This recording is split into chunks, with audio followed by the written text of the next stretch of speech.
presentation of the Mike Vanek Sucks podcast network on Gun Music Radio on the God damn it, on the Radio King Music app. That's right, Dave sucks. Sorry. Go to the Gun Music Radio KGMR Facebook page and find that Radio King link to listen on your browser. All right, kids, enjoy the show. Dave still sucks. He does.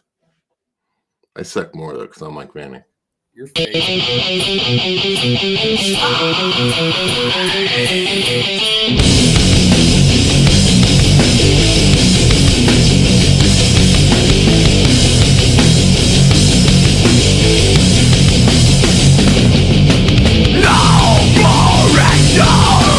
Something scars within my head, only to bring back down inside of what I said to you, because no more anger for me.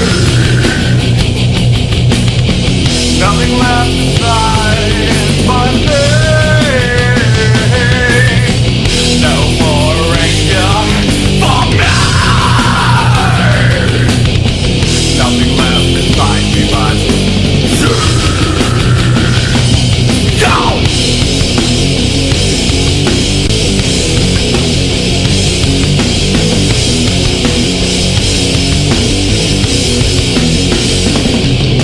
Breaking back walls outside to the inside, mind slips away, nothing left to say, because I slide back down inside my head. Nothing left but anger now. Nothing left but pain. Nothing left inside of this head. No more anger for me. Nothing left inside me but no more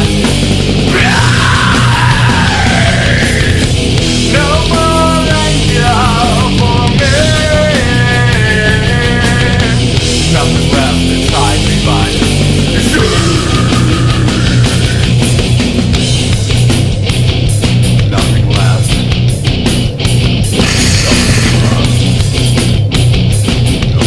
for me.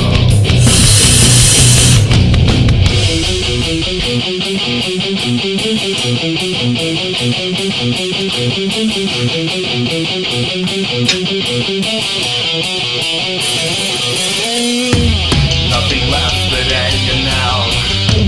Nothing left but pain. Nothing left inside of this head.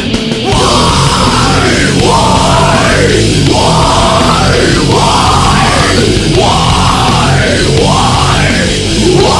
Bring you motherfucker, break down, because no more anger for me. Nothing left inside me but pain. No more anger for me. Nothing left inside me but no more anger for me. There's nothing left inside me but no more anger for me. There's nothing left inside me but that's not pain. Nothing left. Nothing left. Nothing left inside the fucking head. The mind is killing time. Nothing left inside the rubber. My mind is killing time. And with that, we are back, and it's been a long time since we heard that. And guess what, kids? We are live and in color. My name is Mike Vanek, and I suck. Joining me today, you want to do your spiel? Or you want me to do the spiel? Ladies and gentlemen, I am but one half of your handsome, humble, heavyweight co-host duo. My name is Lunchbox. That's one word, capital L, capital B. Thank you very much. And in addition to me being here with Mike Vanek tonight, we have a special guest. This is one of my lifelong friends, and he simply goes by one word, 4 letters, capital B, of course, and that is Bird. What's up, Bird? What's up? What's going on? Welcome to I'm the heavyweight redneck fan. Nice to meet y'all. What's up, dude? Welcome back to a show that we haven't done in quite some time. This is Rating the Vault with Vanek and Lunchbox. This is our tribute to the past 20 years of the 209 NorCal, whatever metal scene. And, you know, This is up our. we have. Oh yeah. No, I I figured like you'd this. love this. Yeah. This is our little love letter to what we did. So back when we were much less bald, I was fatter, and fucking Mike Vanek still had hair. Mm-hmm. Thinner and had a lot more muscle. Yeah, yeah, we were much younger people. No, like Mike Vanek had a kid, but you know he was still little. Me and Bird weren't even thinking about kids yet. I discovered beer. Yeah, Bird had just discovered beer. I think we. I hadn't just discovered it, but I professed my love to it. Yes, for sure. that was when you started your lifelong love affair with Yes. barley and hops. The old Coors lattes. Yes. So it's been a while since we've done this. Lunchbox, what have you been up to the last few months? Oh fuck, man! Anything and everything. Went out to Oklahoma for my grandpa's funeral. Made 96. And a hell of a legacy to go with it. Got to spend some time with my Oklahoma family, and I recently got a vasectomy. So there will be no more little lunch boxes running around, no more Lunchables, no little lunch bags, and no more pudding pops. And if you were one of those ladies that were looking forward to paying me a stud fee to donate my sperm to your children, I'm sorry, that window is closed. The Yes, I'm ominous stud fee. Hold on, we have a question in the back of the class. So the vasectomy thing. Did the boys get to the size of softballs? No, Because that's what happened to my dad. no. See, I was going to ask you about that. See, here's the thing. 'Cause that's what's freaking me out about the whole. No, thing. because here's what happens. If you wear the jock strap, Uh-huh. then it keeps your balls nice and snug up top so they don't swell. And the medical assistant told me as I left, she was like, wear your jock strap asleep, no matter what you're doing, lay around in it, because if you don't, your balls will get to the size of softballs. And I was like, are you serious? And she was like, I've seen it happen. Yeah, no, my dad was the same thing. And I was like, wait a minute. Dave had this happen. I was going to ask you about that earlier, but I kind of forgot about it. No, but I got a fun medical anomaly story about me. Oh. So the doctor sits me down the other Does day. it have to relate with the Vasectomy? urinalysis cup? No, I have not had to give him back my shot glass with the orange top yet. No. Okay. So I walk in the other day for my follow-up, and he sits down and he sighs. And it's never good when a doctor sighs, right? No, not ever. And he's all, we got a problem.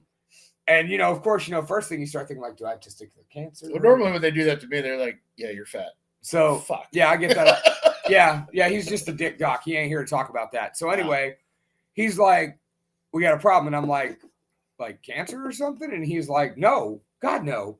He's like, okay. So where's the problem? So your left side, the tissue came back proper. But when we sampled the right side of the tissue, there's no vas deferens tissue. So that means one of two things. Either the left side was done to begin with. The right. Oh, right side. So the right side, either he missed, or the more likely scenario, I did not have a right vas deferens, because then he stood me up and felt me up, because that's what they're paid to do. Yeah, turn your head off. Yeah. And he's like, no, it feels like I got it. And so the most likely scenario is two different things. One, I was just born without a right vas deferens. No. Or two, and here's what I think is the most likely scenario. And you got kicked in the and nuts you- too many times. and exactly, and Yeah. you growing up with me, being witness to many of the times I took fucking But shots to the testicles. I may have been Guilty of a few of those. I Yeah. may have been partial to one Yeah. of those or two. Yeah. So Catch a fucking whole helmet of 300 pounds. you weren't 300 pounds back then. Yes, I was. No, you weren't. You were only like 240. So 40. one time, Right. one time at the Fat Cat instead of band camp. One time at the Fat Cat, What kind of it snack? DRI at the Fat Cat. They're one of my favorite bands, and I had just redeemed myself in the eyes of the boss by, carrying stage panels by myself to the truck. And the boss said, "Hey, man, anything you want, fucking, I'll get it for you. You help me out." I was like, "You don't got to get me anything. Just let me into Amy Strong's DRI show, because they're my favorite band. I really want to see them." He's like, yeah, no problem. I'll tell Amy she can go fuck herself, and you're coming to the show. So I come to the show, and she's part of that NYDM bullshit. Yeah. And so they're all there, and they're hanging out. Looks like a football team on the side of In thrash metal jackets. Yeah, all in thrash metal jackets, and they look like a football team standing on the sideline over by the bar. And you know me, once I get to the show, 1 beer turns into 5, and 5 turns into a shot, and we're fucking drunk as fuck. And my buddy Augie walks up to me. Hi, Augie. Walks up to me and says, "Hey, I need you to quit drinking." And he's like, "Why?" I was like, "These guys are out back right now talking about beating you up. You need to be fucking on your game." I'm like, "Okay." So I'm in the mosh pit, right? I'm in the mosh pit, and I could see him looking at me, but I didn't think anything of it. So this one particular fellow goes by the name of Dropkick, and here's why. Yeah, he goes by the name of Dropkick, and here's why. So I'm running around in the mosh pit like a fool in the rain, and all of a sudden, I'm going around the circle, and then I see this guy coming around the other side, and all of a sudden, knee to the balls. And I'm not just talking, I got kicked in the balls. That motherfucker came at me full speed, knee to the balls. So I'm on the ground. They're pulling me off the mosh pit. And I've seen the video footage, dude. They're all high-fiving each other like they just won the Super Bowl. And so my buddy Eric has to drive me to Doctor's Hospital in Modesto. And they drained an ounce of blood out of my nutsack because this guy was told that, hey, he was a prospect for the NYDM, and they were like, "Hey man, if you kick Vanek in the nuts, we'll let you in the club." And that's what they did, and his club name was Dropkick because he drop kicked me in the nuts in the mosh pit. And that's just one of the many stories that will be going in my novel. Davey, what are you drinking? Tonight, I'm rocking a Sandbox Brewing Co. Sour Blonde Ale, brewed with blackberry, bananas, and pastry cream. Bird hated it. I liked it. So I traded Bird Must be a banana, man. this wild brew from King Kong. It's a fruited West Coast IPA. Okay. Not fruity at all. It tastes like a little something. And then we've got more beers in the fridge because Bird shows up with beers. Because whenever Bird shows up, we're here to do an old ritual that we like to call Let's Drink 8 Beers. Cool. You know what I'm drinking? I'll tell you right now. When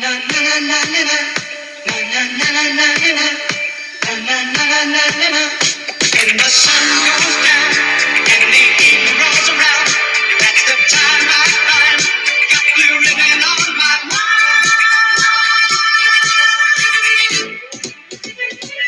I got that blue ribbon on my mind. More and more lately I find I've got a taste for living. I'm digging for the ribbon. I've got that blue ribbon on my mind.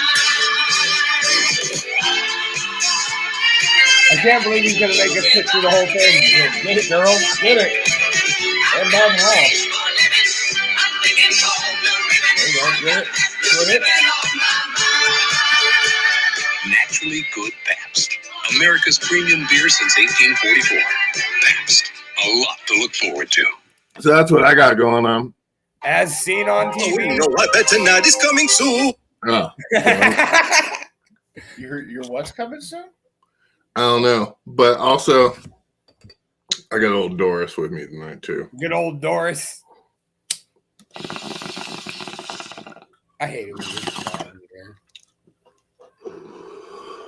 Especially if he starts coughing, then I get hella mad. I'm waiting for it. I'm like, mute your mic, motherfucker. No, I'm waiting for the cough.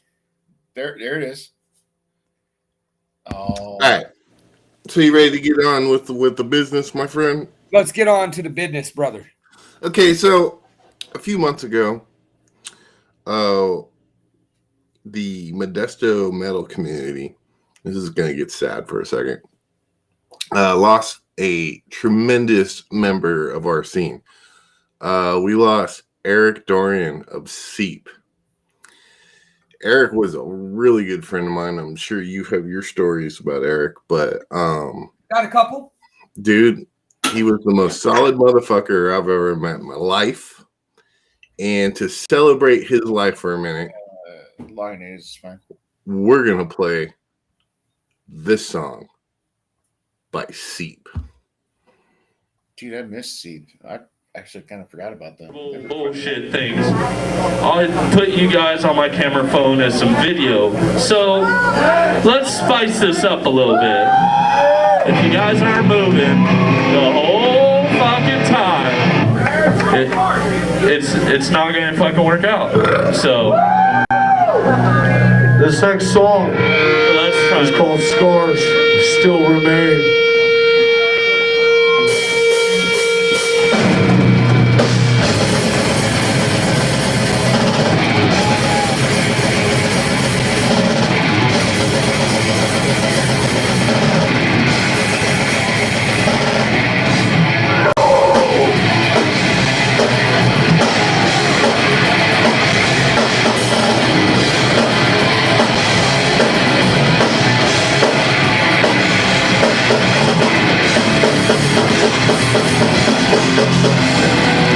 But that's why you're still fucking her up! Let me see you fucking on. With the line, with something on the clearing spectrum. For the eye, screaming everyone. Get down from me, into this world. Get down from me, step into the door.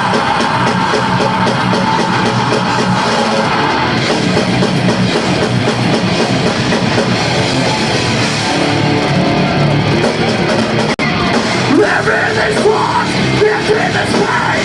Nobody will miss the score till remain. Everything's lost, everything's pain. Nobody will miss the score till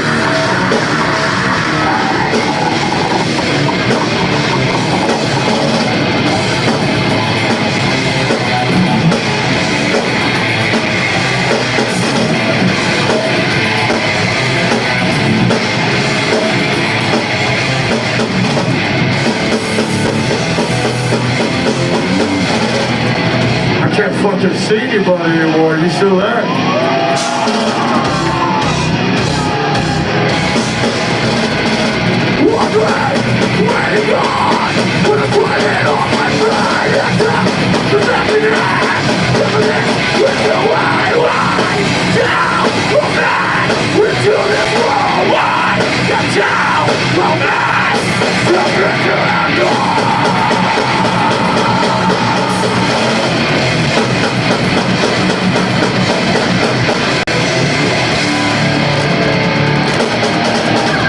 Everything's lost, everything's pain. Nobody's home.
scars still remain by Seep on Raiding the Vault with Vanek and Lunchbox. What venue was that? I was just thinking that myself. I wanted to say it was Sidelines in Modesto, but I may be wrong. No. What was the downtown one right next door to what became the virtual? It didn't last long. Copper Rhino. It wasn't Copper. It was before it was Copper Rhino. Oh, I don't know then. It was like Dazzle's Underground. Downtown where? Art on 10th. Downtown Dazzle's Underground. We literally only had it for like a minute. Yeah. Yeah, like my 20th birthday was there. Yeah, I'm not sure, but that video was brought to us by our old friends Edge and Christian. Remember them from Raging Pit magazine? Sure do. I talk to them all the time. I actually ran into Edge's ex-wife when we played with Venom Inc. and Exhumed. Oh wow, that's crazy. Like it was crazy. Like she was walking by me. I was like, I'm sorry. She's like, I know you, and I'm like, okay. And then she told me your name and whatnot, and I gave her a hug. Oh my god, like that wasn't Turlock. That was not season tickets. That's what you said. That's where I was going. Oh my god. Real quick, what was your favorite show you ever saw at season tickets? Threefold. In my opinion, my absolute favorite show at season tickets was Threefold. Threefold was divided. It was Threefold. Sunny D. Yeah, Sunday's Dilemma. They were headlining. Threefold showed up. They played Wrong Hole. Oh my god, I love that fucking song. Actually, Threefold wound up going last that night. Yes. Yeah. And it might have been the same night. And Rubberfinger. Yeah, it was Rubberfinger, Sunny D, and Threefold. Yep. And because Rubberfinger opened up and they played a great set, and then Sunday's Dilemma stepped up and just absolutely murdered anybody's chances of outworking them that night. Like they medleyed half their set. They pulled out every old song, a bunch of new songs, and they played for like 40 minutes straight, no breaks. You know what? If I'm not mistaken, like you said, and then Threefold played, and then Sunny D came back up. No. I could have swore they came back up. No, Crypt Orchid actually headlined that night, and we left. Because that was also the night Crypt Orchid wouldn't stop playing, and they had to pull the plug on them. Not because Ricky. Yeah, that was the first time I ever saw Crypt Orchid, too. Ricky and Justin went back up there with a couple of they're doing like a Band of Fools thing while they were waiting for. They were fucking around for a little bit. I don't remember that. Hi, Jen. So real quick before we move on, what's your favorite Seep story, bro? So we were at the Palm Gardens. Yes. Over on 9th Street, and I was in Suicide Hands, and Seep came out, and as per pretty regularly with the Riverbank boys in those younger days, Eric was looking for a fight, and some dude in his car fucking mouthed off and fucking dipped into his car and tried to pull away, and Eric literally jumped into his window and was pummeling him, and I grabbed Eric and pulled him out before the guy fucking took off at like 50 miles an hour. Mine was remember when we had that house party at Aunt Lisa's living room? That was Suicide Hands, and that was when Duct Tape and Jimbo jammed for like 30 minutes, and then Seep played, right? Well, it was Fallen Sleepless. We need to find some of their music. Fallen Sleepless, Seep, Threefold, and Suicide Hands. Yeah. Fucking I'll never forget that shit. Also, I just want to raise my beer. This affected me so much that I quit drinking for 2.5 months. And this one goes out to our brother Eric. Clink it.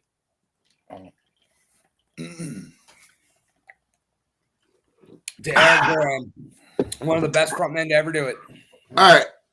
So tell me about your Rubberfinger show at the Dome. Well, the thing is I think you took this one from my one? Well, yeah, that was my first thought too. But I know because it's the video I picked for this one. This was actually my first show as a promoter. And it turned out we had booked against the Winter Ball. Was it the same show you guys played too? No, I was not in a band at the time. We booked this against the Winter Ball. And we were so scared we were not going to have a turnout. It's like 2002, 2001. This is 2001? December 15th, 2001. And so I'm in this video. Yes, you're in this video. Yeah. And so we booked this show so scared nobody was going to show up. We had about 20 kids get dropped off by their parents or whatever saying, oh, this is where I'm going to meet my friend and swap cars with their mom and dad. And, they thought nothing of it because the parents were, dropping their kid off too. So they just kind of all wave at each other and drive away. Nobody thought. And they'd change out of their formal gear in the parking lot so they could go to the metal show. They were like, my parents didn't want me going to the metal show, but they were cool with me going to the Winter Ball. So I got a dress, I got a tux, whatever. And then I said, fuck it. And I came to your show. And so this is my first foray into promoting on my own. I'd done one or two with somebody else. And this was a real test for me. And it was in a venue called the Dome, which there was only an upstairs. You had to walk up this giant ramp. And the best part was the line going down it, waiting to get in. That was the first time I ever bounced. And and it was the first time Bird ever worked security for me. That was I just asked all my friends to do it. Hey, I'll pay you what I can. And we didn't want the money. The stairs were open and there was no carpet and all the nails were still out. So we had to put a table up against one side and over the top. And it took me and Chad a lot of discipline to not put each other through that table. So this was Rubberfinger's legacy-making performance. This was the first night they showed up in orange. This was the night that they came so dialed in. It was ridiculous. And this was the day I knew Rubberfinger had arrived into what we would become to really love. Damn, dude, that was a fun show. Yeah. So this is Restraint by Rubberfinger. First song I ever heard by him. And Donnie Gutierrez, probably still my drummingest drum idol for life, will introduce you guys to this one on gunmusicradio.com. Quit saying that. It's KGMR Gun Music Radio.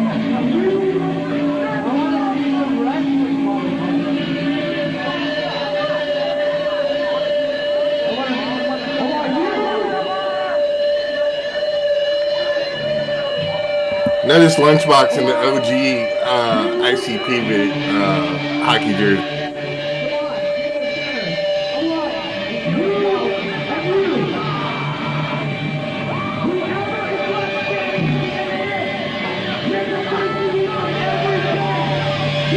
Watch this shit.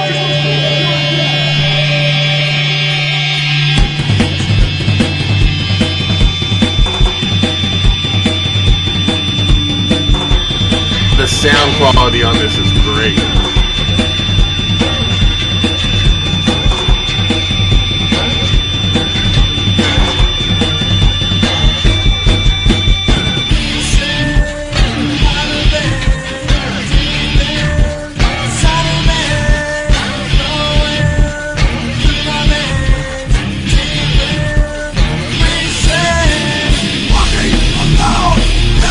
Alone, no one here for me.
No. drummer, right? No. Holy shit, dude. I was wrong. That was not that they were not wearing orange yet. Steve was doing the fucking David Draymond, Corey Taylor jumpsuit.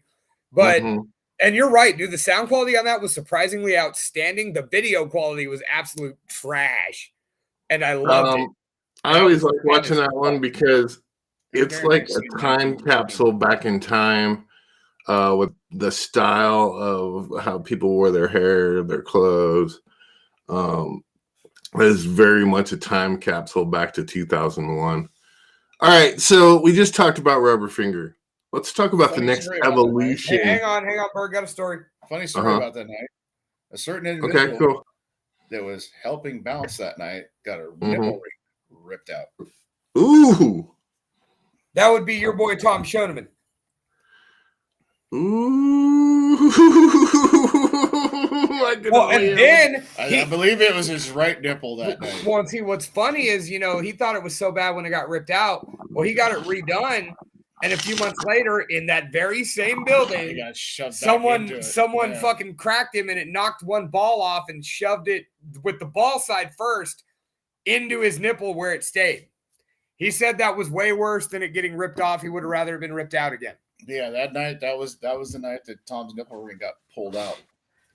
Well, I mean, you know the rule. If we were security and we didn't have at least one injury, we didn't do our jobs.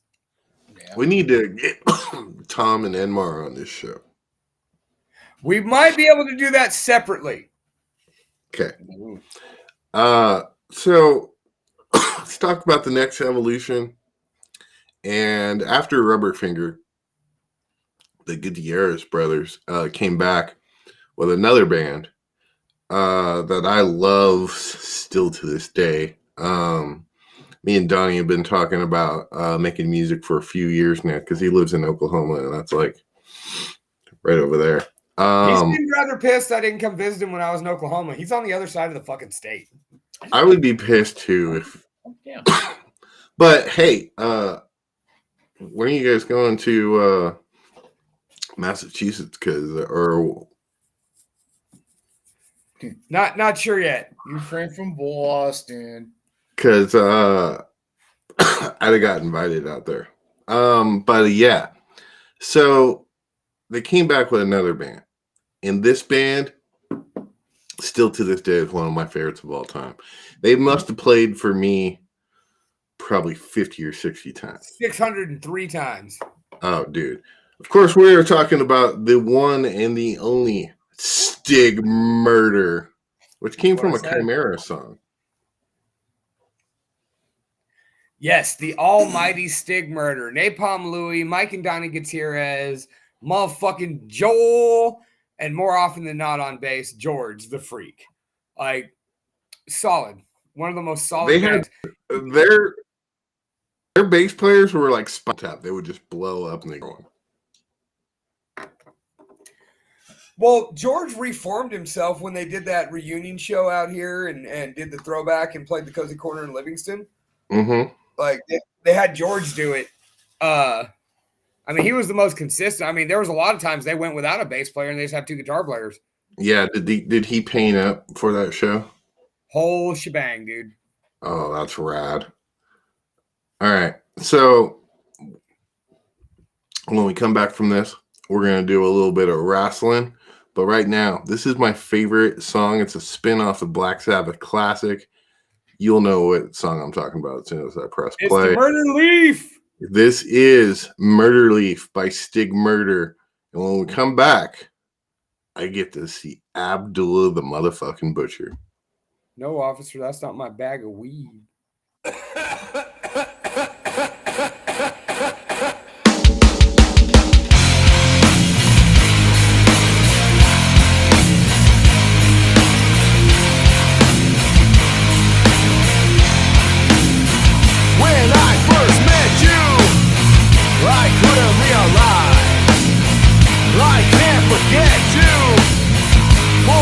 Surprise!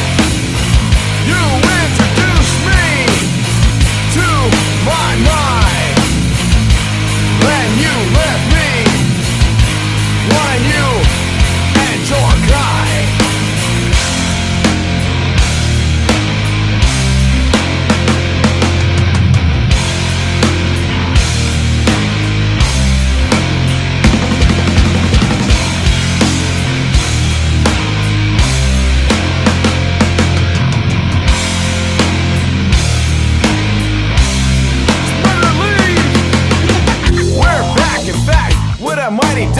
fact, some say Doja. She knows ya, she told ya, I'm gonna get you laid back. In fact, touch with motherfucking nature. So give me anything you got, a blunt wrap, a vapor, 2 shots of Jaeger, so I can go to the dark side and kick it with Vader, and later have the munchies eat out of space.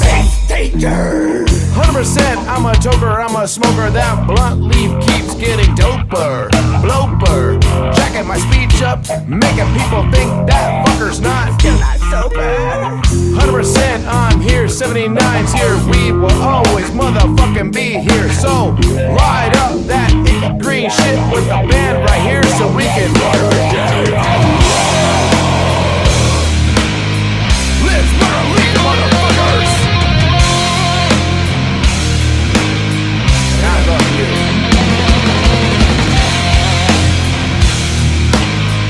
Let's murder lead motherfuckers. And I love you.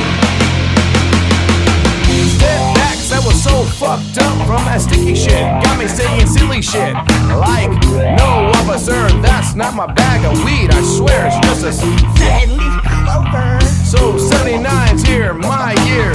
We will always motherfucking be here. So light up, dab up, yabba do up, blunt rap. In fact, see you later. Back at the cat with a fat sack, with a fat sack, with a mighty fucking dank sack. Look. Like I said, fuck the bullshit. This is my band right here. We straight murder shit.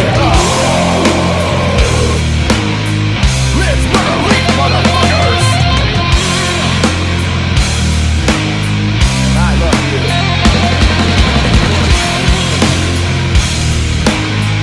Let's murder lead motherfuckers. And I love you.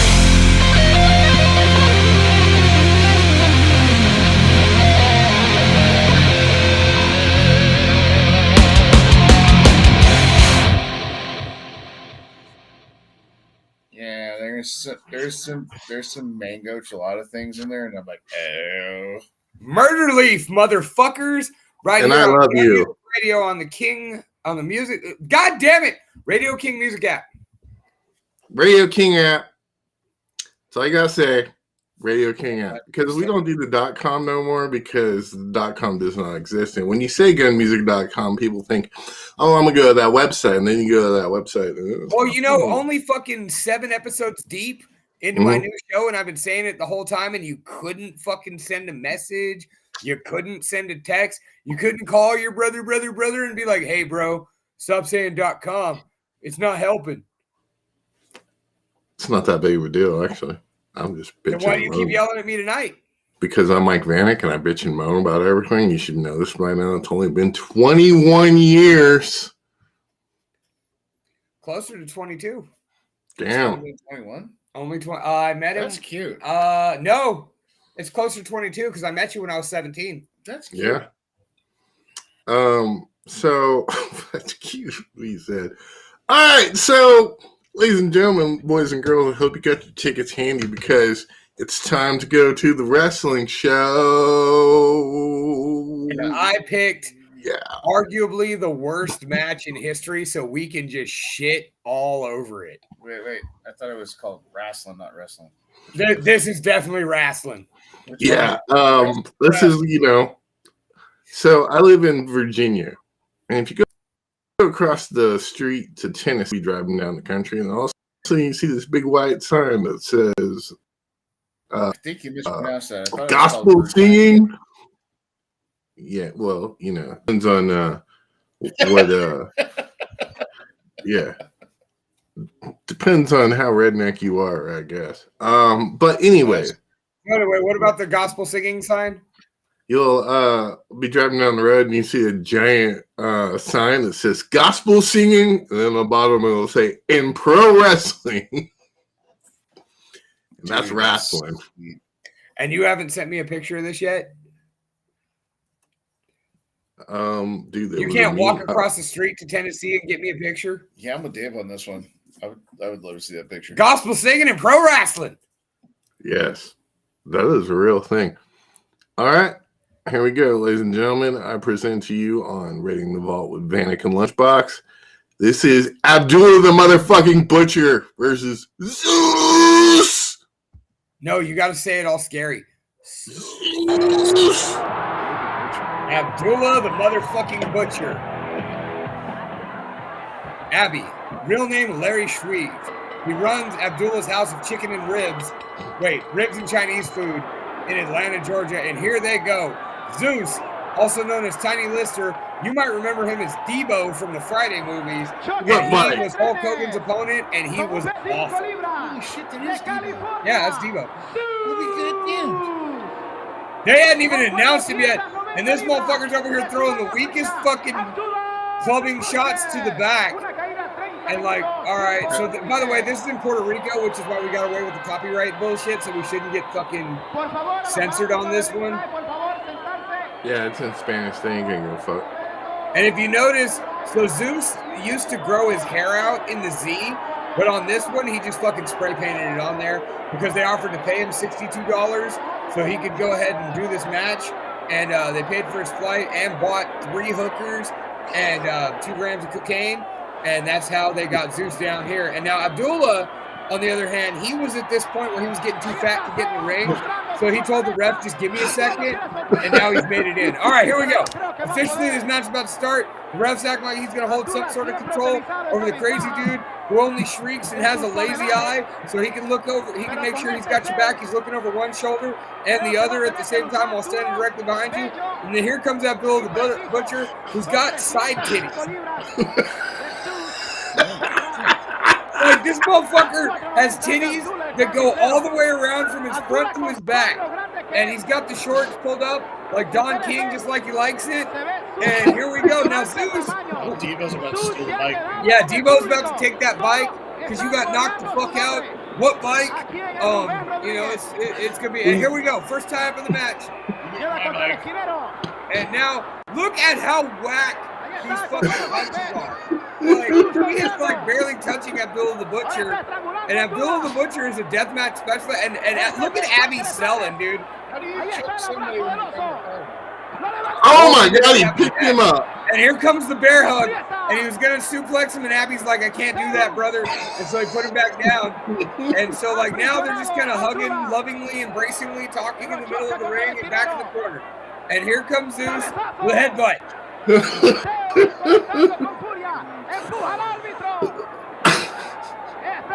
All right, and look at these clubbing shots that are just absolute bullshit. Like, he's not even trying to make contact with his forehead. He's just kind of, that would hit him in the top of the head. There we go. Abdullah was like, bro, go ahead and hit me, dude. I'm going to cut myself open with the razor blades taped to my finger anyway. No, dude, he used a fork. He used his fork on his opponents. On himself, he would tape razor blades to his finger so he just cuts himself. He didn't have to blade like hardcore. And now Abdullah's sitting on the bottom rope because he's like, bro, if I sit all the way down, I'm not going to be able to get my fat ass back up. I'm kind of tired. The drive sucked. I got malaria. And I've been shitting myself all day. And Abby's bleeding. Bam! There it is, the Asiatic thrust to the throat. Bam, there it is. And Zeus goes down. Down, Zeus goes. Straight to the floor. And the referee is like, are you okay? And Zeus is like, I'm blown up, brother. I threw like 18 weak punches. And I'm tired because I don't do cardio. I just do fucking chest and arms all day. That was the I ate too much fucking. Well, no, it's even worse, because they're drinking the water in Puerto Rico and it ain't good. And so, They don't drink water in Puerto Rico, they drink beer. But it doesn't count if you drink. Well, so anyway, fucking look at fucking Zeus just landing the weakest fucking shots to Abdullah's head, dude. And now like fake choking him. Like, and now here, thank God, Abdullah the Butcher's going to hit him back. We can actually see some wrestling. And Abdullah's going for the fork, or as I like to refer to it, this white thing in his hand.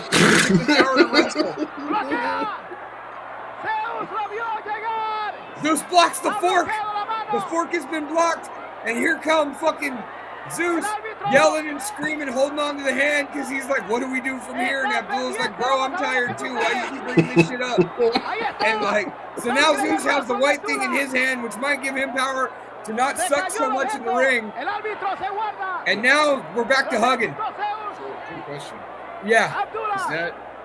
Is there side titty? Even though it's side boob? Well, because he's got side to back. He's got Yeah, so is no. that, Abdullah the Butcher has a rare. I know where you're going with this, and I have an answer. Is that still considered side titty? No, and here's why. I have an answer for you. Abdullah the Butcher has a rare medical condition known as 360 titty, which means he has a titty 360 degrees around him. Pretty soon, as he gets older and fatter, he will no longer have two titties that reach 360 degrees, but one gigantic titty that goes all the way around his back.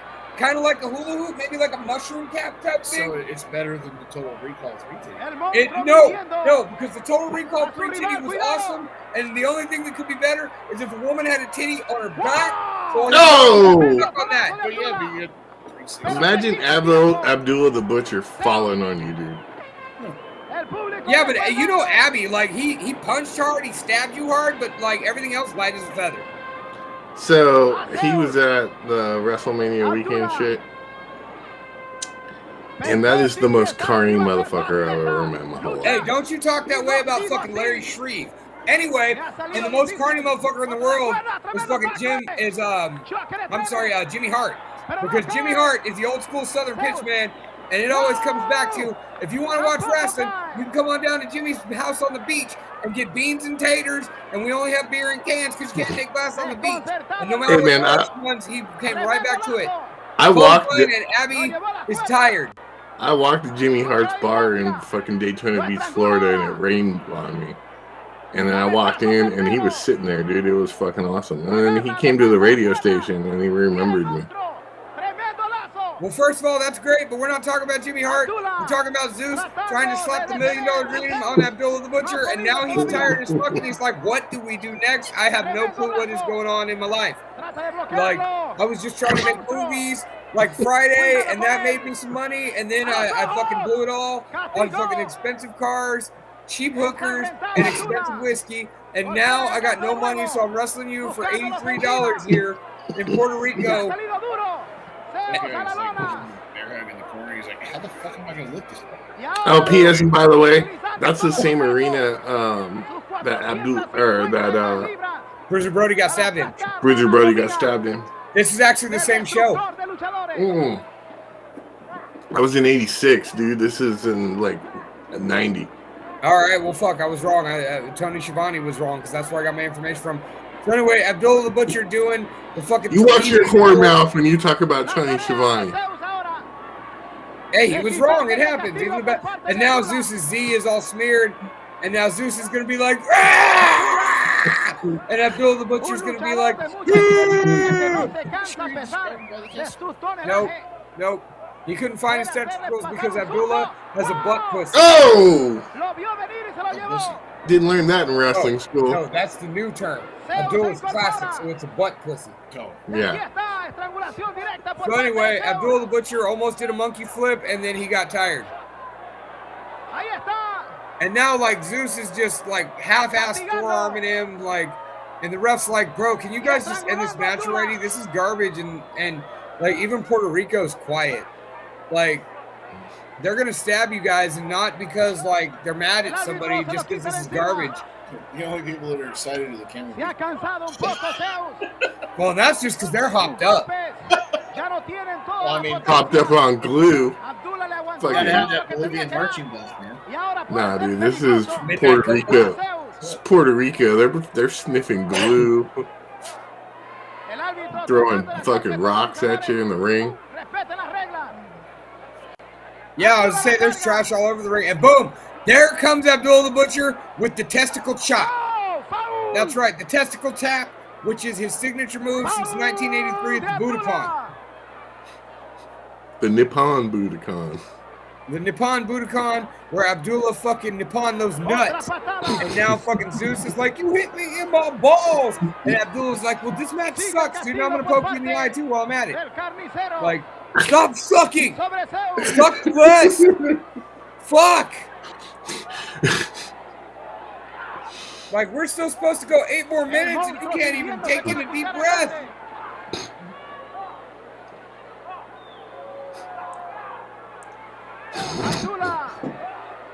Abdullah.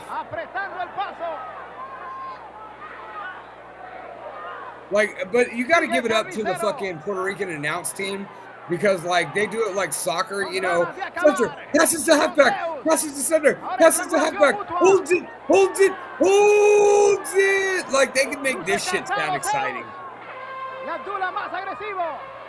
Just like I get to do next week for Reyes Coca-Cola when I'm the MC for the Pallet Jack Rodeo, which I think I might actually be doing the truck event. You gotta unload a truck. No, I get to like commentate while trucks do this cool ass rodeo shit and run obstacle courses. Mm.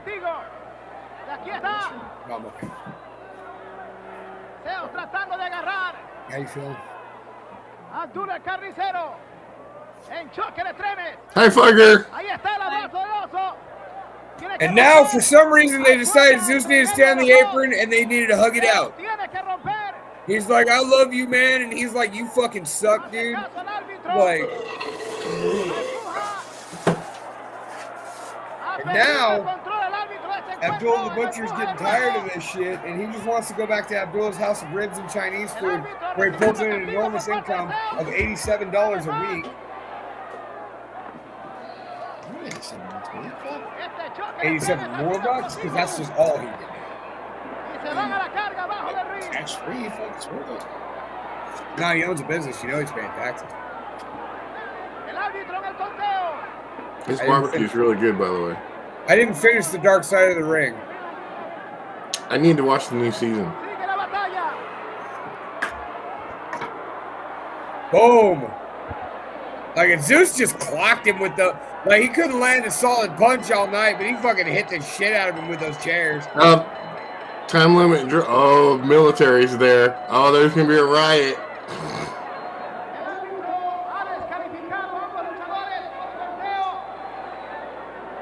Please don't hurt the wrestlers. We have to pay them.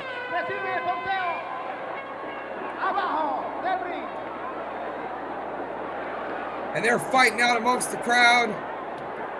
The crowd don't give a fuck. They're just like, where's Hulk Hogan? We were told Hulk Hogan was going to be here. I got a squirt gun full of fucking liquid Drano to spray in Hulk Hogan's eyes. Let's fuck that Hulk Hogan. Back to it. So, ladies and gentlemen, that was Abdullah the Butcher versus Zeus. Devo. Or Tell me Devo, about- as we lovingly refer to him. Tell me about 40 Grit. Yes. So you'll notice the opening band we played was Built. And I was going to see Built at Jonathan's Ballroom in Modesto one time, and I got lost and I missed every band up until Built went on stage. And all they could talk about was the headliner coming out of the Bay. These 40 Grit guys signed to Metal Blade Records. And I watched them play, and they were so drunk, it was one of the worst sets I've ever fucking seen in my life. Straight up. It was bad. And then a few months later, when I started doing shows, me and Chris Walker from Season Tickets in Turlock got 40 Grit to do 2 days out in the Central Valley. So we got them for a nice cheap price each. So we went ahead and booked 40 Grit right on the release of this album, Nothing to Remember. And when they put out this video, it was the biggest shit. Looking back, this video is so cringy and like hard to watch between the quality and the fact that the subject matter is a little weird. But 40 Grit was one of the best bands to ever come out of the Concord area. And these guys were so damn good. They were the kings of Concord, dude. In They were an the kings era of Concord. full of metal bands, when screaming and growling was the thing, these motherfuckers learned how to sing. Yeah. We should find it. 40 Grit was one of the first bands that I was turned on to outside of the realm. Brian Campbell, who is now a world famous sound guy, was in a band called Bind, and they were sick. And he was like, "Hey man, you gotta go listen to these bands." And that's when he told me about Skin Lab and 40 Grit. He's all 40 Grit, dude. They're from the Bay Area. They're on Metal Blade Records. You gotta fucking check them out. And I went to these shows that Lunchbox is talking about, dude. And I'm telling you, Built was probably the biggest band in our area at that time, and they came out and smoked Built. So You know what I mean? When I saw this link in the chat earlier, because Lunchbox sends me his songs and I fucking upload them, I was like, fuck yeah, we get to listen to 40 Grit. All right, Lunchbox, intro the song. I am what I am, and I am only human by 40 Grit on Gun Music Radio, King Radio app. KJMR.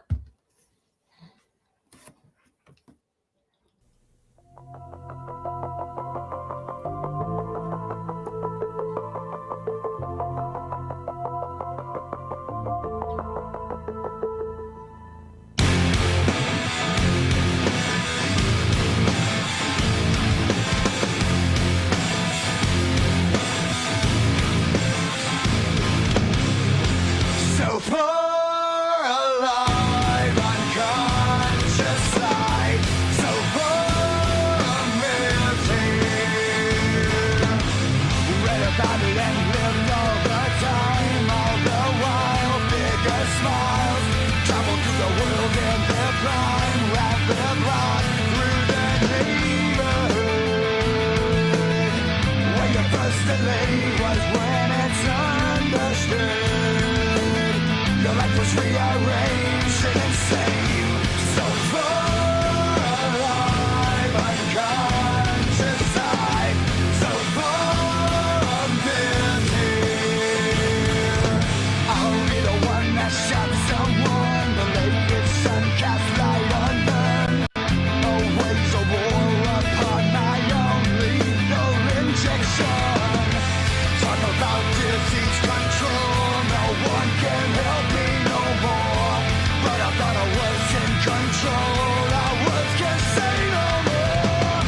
I am what I am. I am only human. And I disregard the truth. I am what I am. I am only human.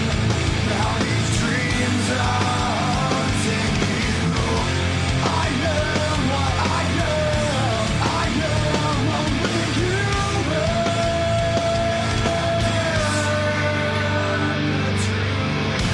So far alive, unconscious side. So far missing. So far alive, unconscious side. So far missing. I am what I am. I am only human. And I disregard the truth. I am what I am. I am only human. Now these dreams are haunting you. I am what I am. I am only human. Yeah, I am what I am. I am only human.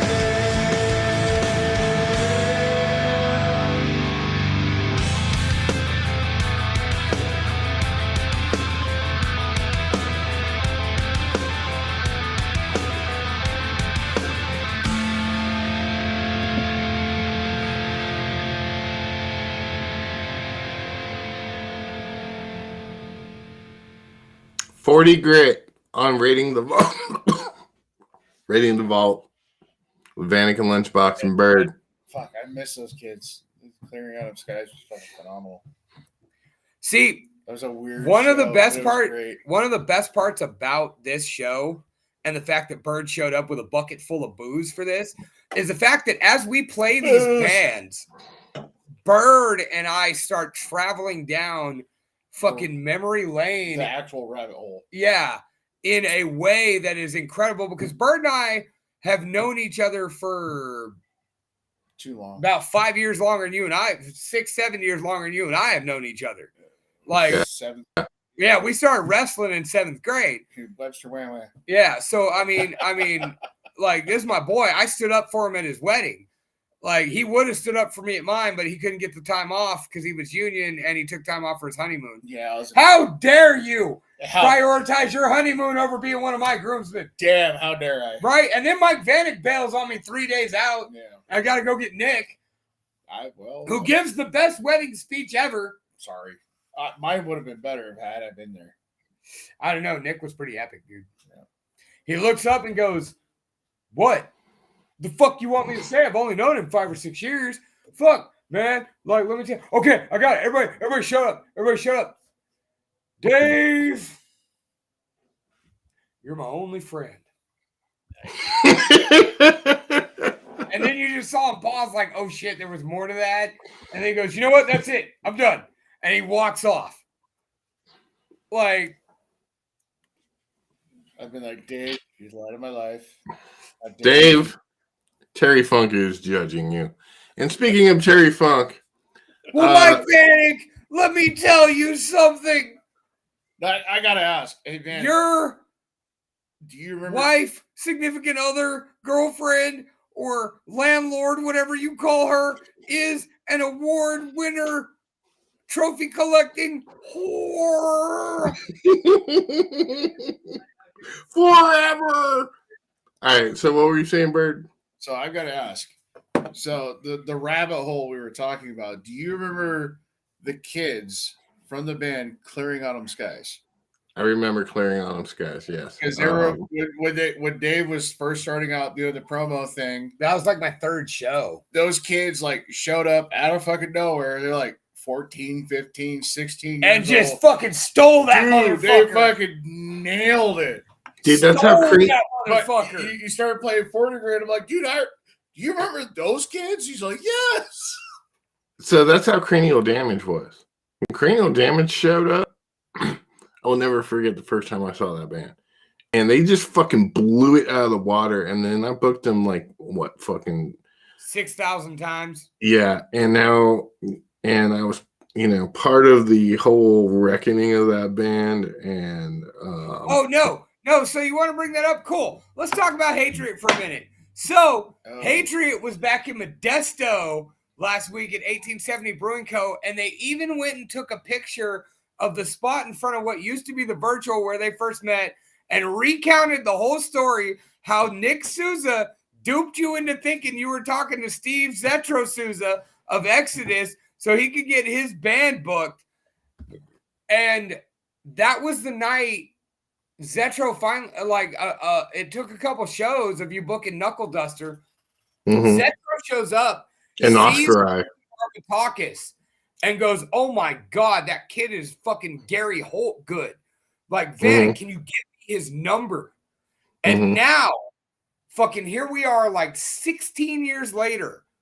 And that band formed from Zetro Souza as a side project to Exodus with his sons has turned into this worldwide fucking juggernaut.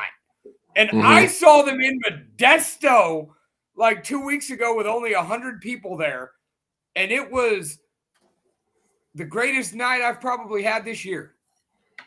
Yeah, I saw the picture, and I appreciate being cool and keeping my memory alive.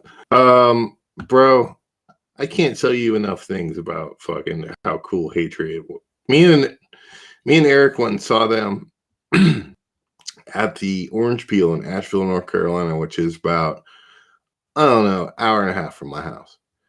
And dude, they were so cool. And, they were kind of rock star, but, they were rock star in a cool way about it. Like, but anyways, life characters, but yeah, they took the time. They took the time to be like, oh, we gotta go do the interview with Vanek, and I wish I still have it, but I don't. And dude, well, and Toasty even told me that he was like, dude, when we played Asheville, North Carolina, Mike Vanek got to he came up and introduced us, and I was like, dude, I know. And I was like, and I can't tell you how much that meant to him. And his response was, bro, I can't tell you how much that meant to me. Yeah, like. Seeing Costa in Modesto was really cool because he was that giant fucking humble ass Greek kid who used to shred around the corner at the virtual. And about 20 minutes before they took the stage, I looked up, and here he come down the street, fucking in that Fox McBuff swagger. And I could tell he was just getting ready. And as soon as he got off stage, he was back to being that little Greek kid from Modesto, and couldn't have been more grateful and humble for all his friends that showed up to see what he's up to nowadays. Like, it's really cool to see that. You know what I mean? Somebody like Costa, who we always knew could be a career musician, like actually do it and never lose his old school blue collar mentality about it. Yeah, it was weird because we're chilling next to their merch booth with Costa, and he's, it's hanging out with Costa. It was like, those glory days again, and it meant a lot to me. And this song means a lot to me. So let's just do this real quick. This is Horns and Halos by Hatred.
Oh shit, fuck that up. So that's Horns and Halos by Hatred on Sounds from the Underground, and we are winding down. Almost time for down so me and Berg can drink 8 beers. Because you see, here's the thing. When you say you're going to have a beer, it's 1, maybe 2. We're going to have a couple beers. It's 3, 5 max. But when you know you're just going to go ahead and get hammered and it doesn't matter anyway, you're just going to drink 8 beers. Well, if you guys are going to drink 8 beers, we may just pull 8 beers. 2-hour episode. No, we are not doing a 2-hour episode. We're doing like an hour and 18-minute episode. Because everybody knows there's no such thing as 8 beers. You get to 8 That beers. just means you're gone. Yeah, you get to 8 beers. Yeah, that's 2 18-packs, maybe more, Okay, 700. plus some whiskey. What? Yeah, whiskey was involved that night. Oh my God, dude, you missed the best. You were hang the on, whiskey imbiber that night. Hang on. The best part of Hatred and Modesto was when, for some reason, the sound guy played the fucking Stone Cold Steve Austin theme music. So I walked over to Costa and cut a Stone Cold promo on him, and he cut one back at me. I cut a Hulk Hogan back at him, and he cut a beautiful Ric Flair on me. Beautiful Ric Flair. Woo and all? Woo and all. Oh. All right, Like, so- like woo in the middle and then the woo to close it. Perfect. He even sounded like him. But then he said something about blood spilling on the pavement. Woo! And my brain triggered. And so I hit him with the best nonsensical Ultimate Warrior fucking promo you could ever just level somebody with. That Really? You went with Ultimate, not McFoley? I went with Ultimate Warrior because I could yell more and say nonsense. Like with Mick Foley, I was say with you being a Mick fan, Well, I automatically figured. But with Mick Foley, I figured you'd hit him with a Jim Duggan or something. Well, I figured he was gonna try and keep going after Warrior, and my bad, I didn't hit him with Hogan. I hit him with Macho Man. Oh. But after I hit the Warrior, he threw in the towel. He was like, "You won." Like I give, dude. I can't beat that. Funny story about Ultimate Warrior. Nobody fucking liked him. That's not even Nobody liked As Warrior. far as the wrestlers go, No, that's common. Nobody fucking. That's liked him. common knowledge. Everybody dude. fucking hated him because he was a rage. So- But Bird, Lunchbox knows this, but Bird, I spent WrestleMania weekend and a bunch of wrestling shows, and that was a common conversation among the legends is how big of a douchebag the Ultimate Warrior was. So, did you know, and Dave will attest to this, my dad is Stone Cold Steve Austin? He might be. We have never proven it. Because Okay. we're just saying, Go ahead, Dave. usually Monday nights Hit it up. around 4:45 p.m., This is my entire junior high school year. Daddy- All I heard from Dave. Daddy Your Bird, dad's Stone Cold. Daddy Bird would crack his 3 Steve Weisers and fucking sit in the chair and yell at us, and then he'd go to work, and then Raw would come on, and this guy that reminded us a lot of Bird's dad would come on screen with his camo hat, Pissed off.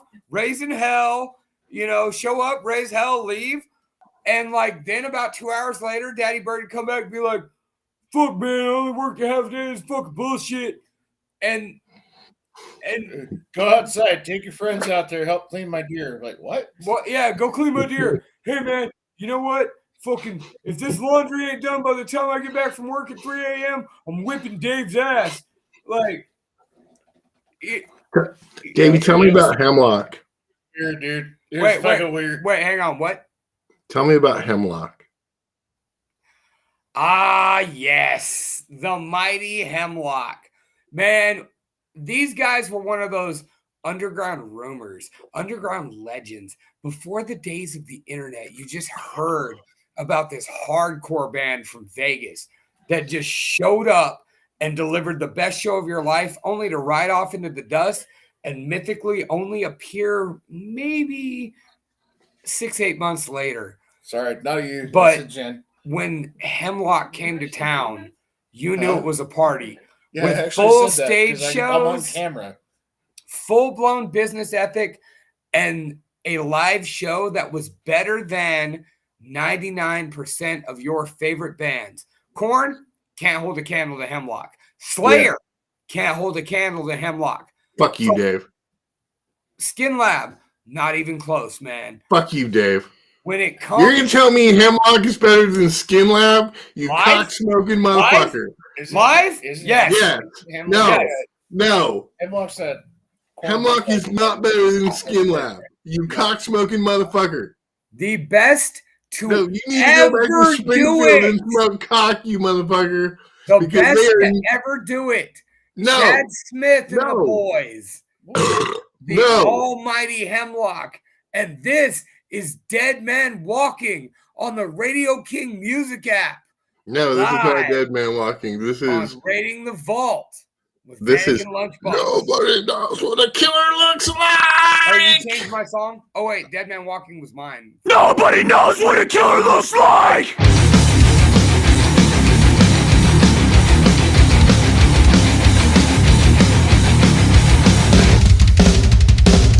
Rah!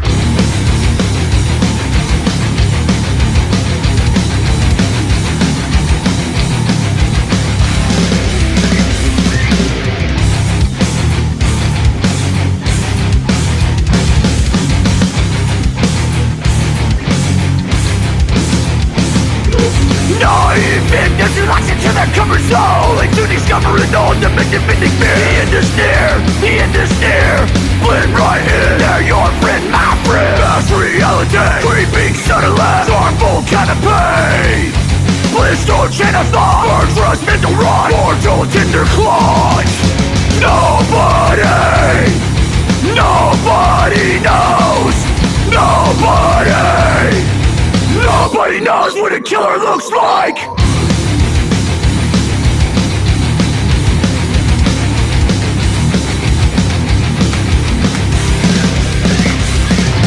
Blister genocide, burns rust mental rot, mortal tender claws. Looks so innocent, bloodhound no regret, cutting blend right in. How can you tell who does what, when, why, and where? How can you tell who does what, when, why, and where? Mass reality, creeping suddenly, stormful canopy. Blister genocide, burns rust mental rot, mortal tender claws. Nobody knows. Nobody knows what a killer looks like.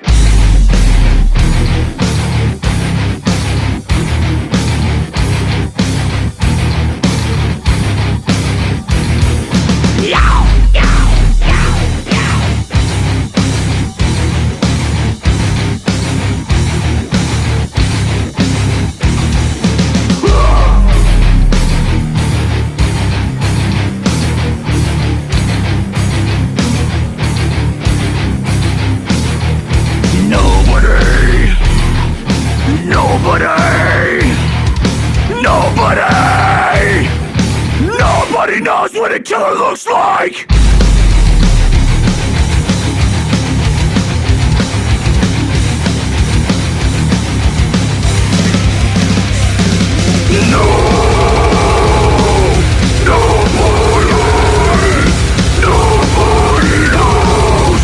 Nobody knows what a killer looks like! Fuck yeah! Hold on. And you're still supposed to.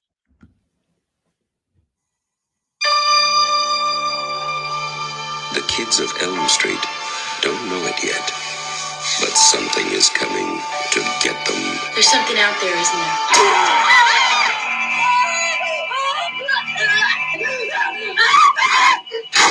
We just see cuts happen. What did that, Lieutenant? I don't know. What the coroner got to say? It's in the jar and puking since he saw it. Gonna kill me for sure. Did you do? There was somebody else there. He was locked in a room with a girl who went in alive and came out in a rubber bag. No one knows where it came from. Nancy? There's something wrong with you. You're imagining things. Nightmare on Elm Street. You believe in the boogeyman? No. Whatever you do, don't fall asleep.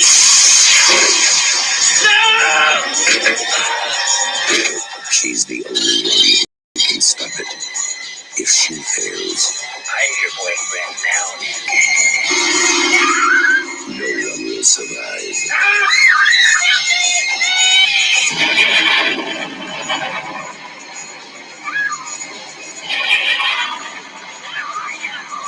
From Wes Craven, director of The Hills Have Eyes, and Last House on the Left. A new masterpiece in fantasy terror. Nightmare on Elm Street.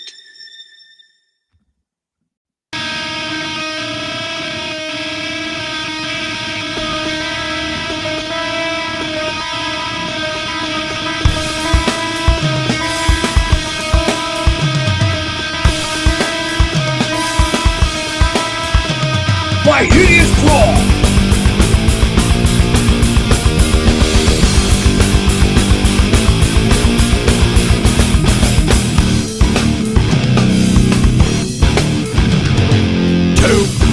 And was a rise kicker head, had nothing to do. Seventh son of a seventh son, rivers of Fu Manchu. Daffodils around the grills, told it died to do. Terry and she loved them all, but nothing has the power of that claw.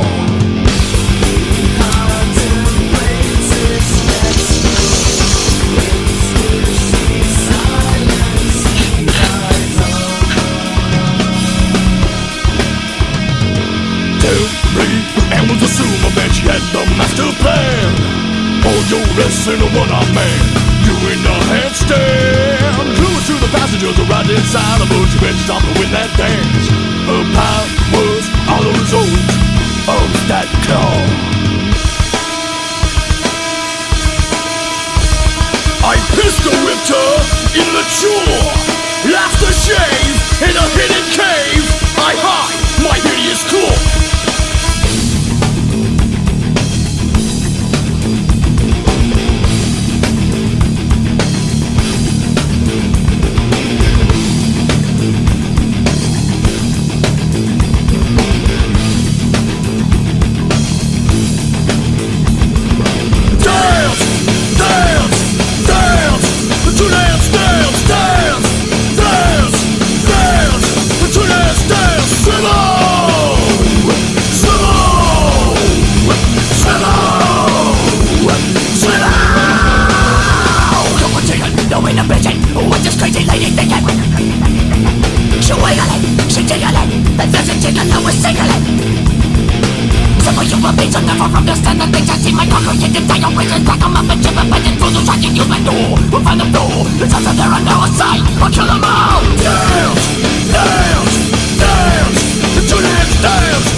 Sweat little man, lying in clear view. All the girls are horrified by what they thought they saw the bigger she had given birth. But tall friend, swag to focus on was that claw.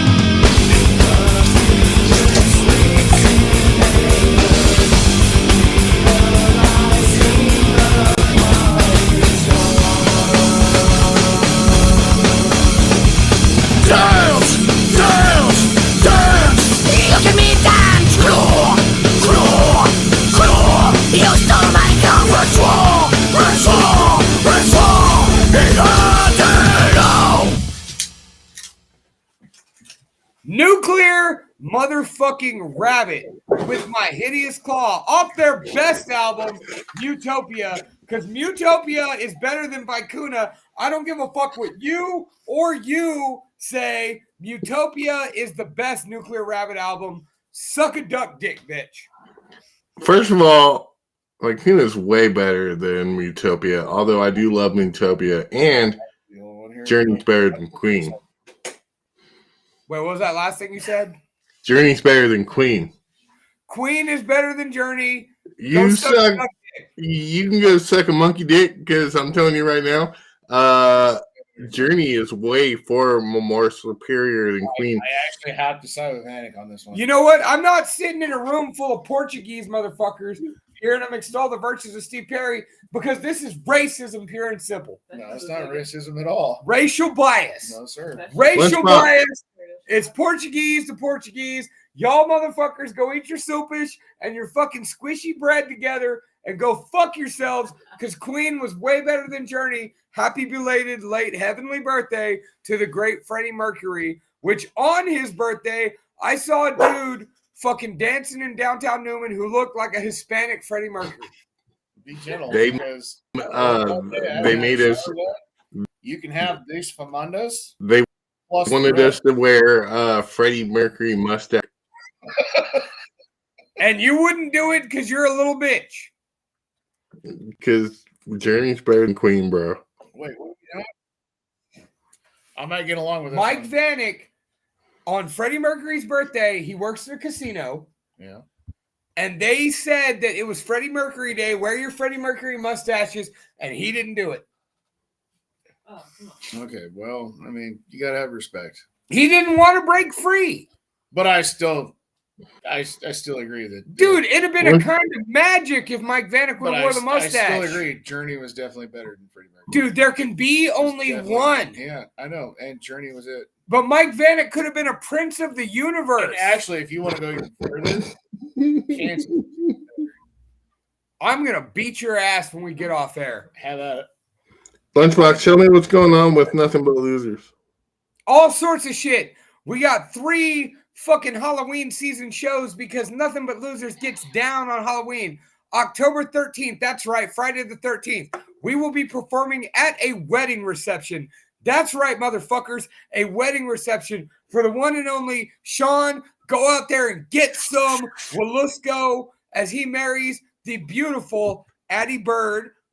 Well, I'm wearing, I'm reading both of Sean's books. I might be wearing them. I don't know. And they are good. They are actually a real cool reimagining of like every religion smashed into one, fighting for ultimate dominance and supremacy of the universe with lots of blood and titties. So it is exactly my kind of book. And secondly, the next day, we are filming a music video with Rockin' Rick and the Wranglers at the Mystic Saloon in Sonora that is being headed by the Trauma Films team. No fucking way. Toxie will be in the motherfucking house. And then the moment everybody's been waiting for, on October 28th at Persuasion Brewing Co., on 7th Street in Modesto. That's funny. The night. Taco trucks? Where the taco trucks park? No, where the market used to be. Oh, shit. The night they came home. Nothing But Losers. Halloween. Hometown. Oh, my God. That makes my nipples hard. I'm just saying. What band member will Lunchbox dress up as this year? the gay one. Well, who have you done so far? I've been Dave Bell and JoJo. I think it's Aaron. I think you should go get the gas mask and the fucking eye makeup and do Aaron this year. The drummer. Well, I mean, I could be Aaron with the gas mask and the makeup. Mhm. I also could be Ricky with the long hair and the jumpsuit. Hey, would you say? So I had this thought at work the other day because I've been thinking about you guys. I was wearing y'all's t-shirt the other day, and thank Nice you very shirt. much. I'm glad to see me spread across your chest Yes. So would you say? in public. Would you say Nothing But Losers is A, Modesto's Slipknot, or B, Modesto's Mudvayne, or C, Modesto's Misfits? None of the above. I'm gonna put it this way. One year, my boy Chris Fisher made a meme that referred to us as Gwarnot. And JoJo and I thought that was the greatest thing ever. So our response to that was, all hail Gwarnot. Nothing But Losers is its own entity. We're a bunch of jacked up fucking kids who never grew up, who came from a space where there was beer and weed and titties all over the place. We just came to drink beer, party, see all the boobs we can, splatter all the blood we can, and for the next however long they let us loose on the stage, only one thing exists, and that is the time between you and us. And, That's part of the time. yeah, they have their own time. Grotesque marionettes, baby.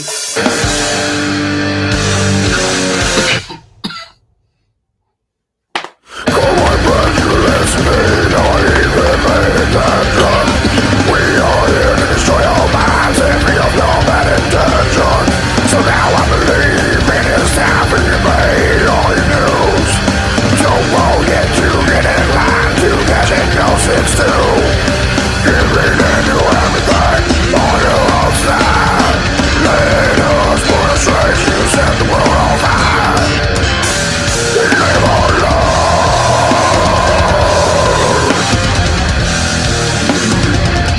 Live our love.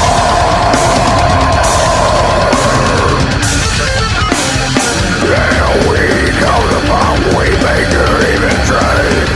This is just the start of my darkest serenade. You give me who you want, we'll never turn you away. Just give it to who you are, we'll love you all the same. Give it into everything, all your ups now. Let us put a straight, you set the world on fire. Live our love.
Nothing but losers on Raiding the Vault with Vanek and Lunchbox, because you know we're not going to do this show without playing that song. You know what? Even though that's not really Raiding the Vault, because we're still out there hanging and banging and doing our thing, and brother, like, you know, it's always fun to see that, though, to watch you play that, because, man, that was during just this run of incredible packed houses. Like, we played the Catalyst. We played fucking the Hangar Barbecue in Merced with like 300 people there. Like, oh, are you ready for some shit? Uh-oh. Hurry up, because I think we got to be out of here soon. I just got a copyright notice from a fucking Nothing but loser song. Copyright claim. Your video's been fucking. Oh, dude. Muted. Yeah.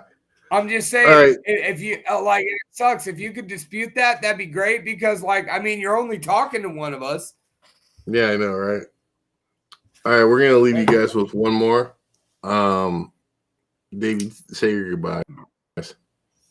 Once again, you can check out my show every Monday night at Gun Music Radio KGMR on Facebook at 8 p.m. Pacific Standard Time, 11 p.m. on the Eastern Seaboard. And if you need to figure it out between here and there, I'm not your fucking mom. Figure it out. Time zones are easy.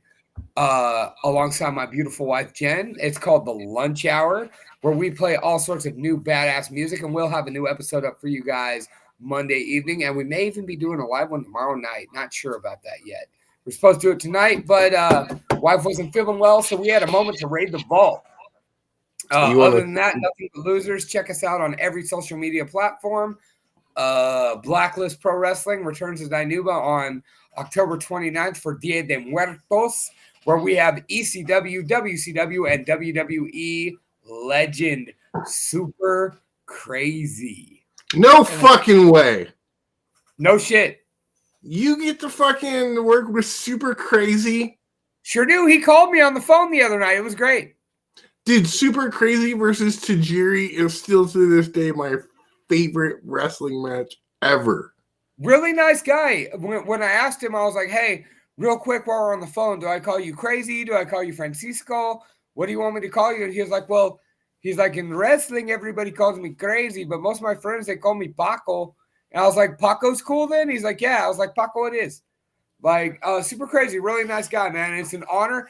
And he's going to be doing a wrestling seminar right before the show. So we got one or two more left. No, we got one. Dude, we got one. Minutes. We got 18 minutes to kill. Chill. We got one. We can do 18 minutes. Me and Bird need to go drink 8 beers together. Well, what's stopping you? We need to talk about some shit we can't talk about on air. Terry Funk says the show is going to go on forever. Forever. Tell me your favorite Terry Funk story. Real quick. Him and Cactus Jack in the fucking glass death match in fucking King of the Death Match. So Bobby Hart drops me off at WrestleCon. Says fucking hand out flyer with Rick's Luxury's sister. Let's just say that. And they all took off. And I'm handing out flyers like Mike Vanek does, like a motherfucker. And I turn around and there is Terry Funk. And I'm like, dude, thank you very much for everything you've done. You're my favorite wrestler ever. And I don't have $15 for the autograph, but I just wanted to tell you, sir, you are really my favorite wrestler ever. And I walked away. And the next thing you know, and he's sitting at a table. Next thing you know, I get a tug on my shoulder. And I turn around. And there's Terry Funk standing there saying, you ain't gotta pay $15 just to talk to me, son. I'll have a conversation with you. And I sat there for like 15 minutes and talked to fucking Terry Funk. And handed him the flyer and that we were doing. It had Drew, whatever his name is, Drew Galloway. I don't know what. Drew McIntyre. Yeah, Drew McIntyre versus one of the guys from the Nexus. I can't remember his name. It doesn't matter. But anyways, yeah, dude. And seriously, he took 15 minutes of his day to fucking have a conversation with me about a fucking Ric Flair match. The I Quit match against Ric Flair. And he sat there and told me about the whole fucking match. And that forever speech, he's like, everywhere I go, all of a sudden I'll hear some random guy scream, forever! And it just makes me smile. I'm just like, fuck yeah, dude. So in honor of the memory of one of my top 5 favorite wrestlers ever, this is Anti-Scene from Charlotte, North Carolina with Funk You. Raven Vault, Vanek Lunchbox, KJMR, Gun Music Radio.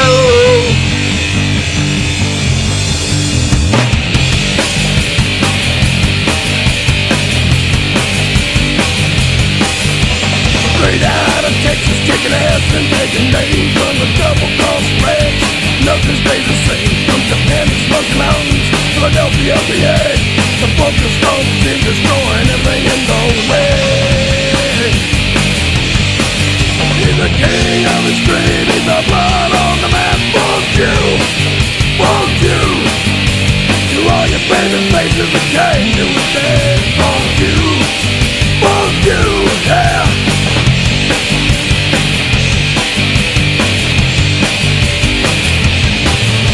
I moved off from above, I just smacked on your head.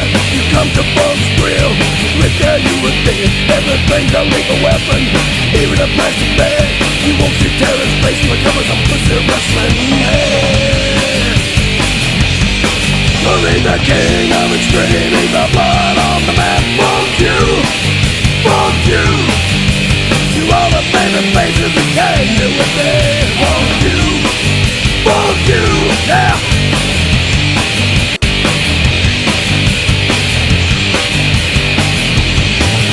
He's a man that big I've called to get the job done. You want a maniac from Texas, Terry Funk is the one. All the red sucking dogs, get all the straight to hell. You want someone destroyed, the bunker does it well. Well, he's the king of extreme, he's the blood on the map. Fuck you, fuck you. To all the favorite faces that came to it there. Fuck you, fuck you. He is the king of extreme, he's the blood on the map. Fuck you, fuck you. To all the wholesome maniacs that came to us there. Fuck you, yeah.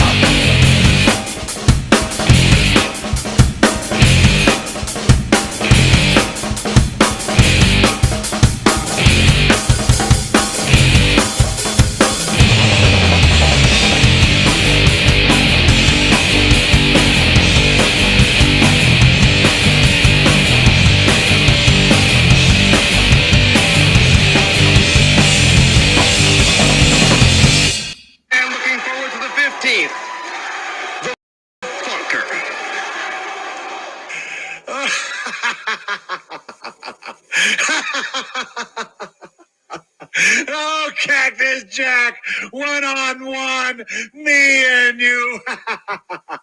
You know I can't stand your flagellating family. You know what I'm going to do, me and you, April the 15th? I'm going to kill you. That's right. I'm going to kill Cactus Jack. I may get the chair, but I'm going to kill him. No, I'm going to tell you what. I might just torture him, and then I'm going to kill him. No, I may kill him, and then I'm going to torture him. No, I'll tell you what. I'm going to castrate him first, then I'm going to kill him, and then I'm going to torture him. No, whoa, wait a minute. What am I going to do? I'm going to castrate him, kill him, torture him, and then I know what I'm going to do. I'm going to strap him into the bumper of my 55 Buick, and I'm going to pull that son of a bitch down the main street of Philadelphia. That's what I'm going to do. Do you ever look at Cactus Jack? Did you ever look at his face? Oh, God, if I had a face like him, I'd have it circumcised. Oh, I am looking so forward to this. Douglas, I've had enough of you and your comment about people that I love and I respect. And Cactus Jack, I've had enough. Your body, your thoughts that you are a wonderful professional wrestler, you actually believe that. Well, I prove to you that I am the man, and I will always be the man. On April the 15th, it's going to be a hot time at the ECW Arena.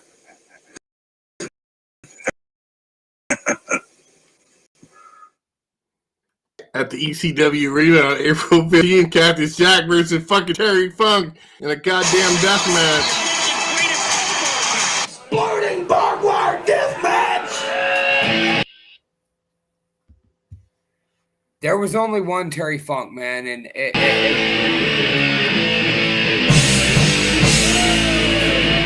Hopefully, let's get more hand testing. Like the end.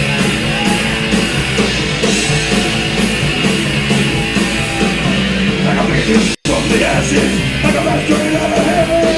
From the cutting firebomb, the hiding from the burn.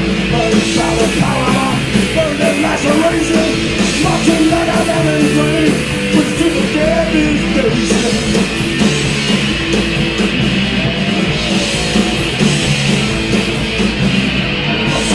Smoke, smell of burning flesh. The way one, the way high with great single. Holding on one nightmare, start a lunatic. Father Evelyn, and never needed my road coasting.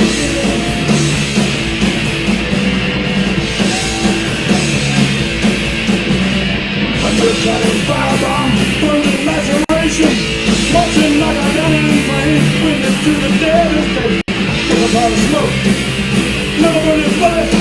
When the rock melted high with great color single.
And that's our time, kids. My name's Mike Vanek and I suck. Find me every night right here on Gun Music Radio KGMR. Find us on the Radio King app or go to the Gun Music Radio KGMR Facebook page and find that Radio King link to listen on your browser. You can find me on Instagram, Facebook, that all-important YouTube page. We're going to get a new one soon, so check out that. And any wrestling shows coming out? like I said, Blacklist Pro Wrestling, October 29th in Danuba, October 7th in Atwater at the Atwater Community Center is 10 years of CWA. And That's you know cool. Your boy's going to be on the call there. So if you want to hear my handsome voice, come on out. Bird, where can people find you on social media? We already went over that, but the most important place where they can find me, I asked your Bird, mom, sisters, the guy aunts, sitting next to grandmas, you. and any of your female relatives' dreams. Okay. Bird, where can people find you on social media? I'm old, I'm fat, and I've got kids. You're not going to find me anywhere other than hunting or Dave's Garage. Okay. My name's Mike Vanek and I suck, and this has been Raiding the Vault with Vanek and Lunchbox. Wise man once said, keep one foot in the gutter. And one fist in the gold. Yeah, dog. See ya!